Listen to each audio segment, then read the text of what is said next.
આ 7 લીમડા દેખાય ને જે આખા મેદાનની અંદર, એમાંથી એક લીમડો જે મંદિર તરફ ડાળી ઝૂકેલી છે ને, એ લીમડાની ડાળી એકદમ મીઠી લાગે. કારણ કે આ માં ભગવતી ખોડિયારનું હજારો વર્ષ ઐતિહાસિક પૌરાણિક જૂનું ખોડિયાર ધામ છે. અયાવેદ ધામની અંદર માં આવડ ખોડિયાર સાક્ષાત બિરાજમાન છે.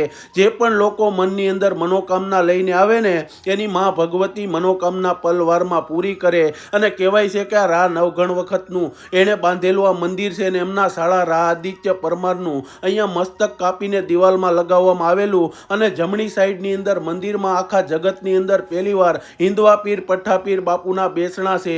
જે પણ દુઃખ લઈને જાવ ને તેને પલમાં ભાંગીને ભૂકો કરે એવા પઠ્ઠા પીર બાપુ હાજરા હજુર સાક્ષાત બિરાજમાન છે. અને મંદિરની બહાર સિંધના બેડાની શિકોતરમાં સાક્ષાત બિરાજમાન છે. જો આના દર્શન થઈ જાય ને જીવનમાં, તો જીવન ધન્ય થઈ જાય. જેથી આ વિડીયો વધુમાં વધુ શેર કરી અને એક લાઈક કરી દેજો. જય ખોડિયાર લખી નાખજો મારા વાલા.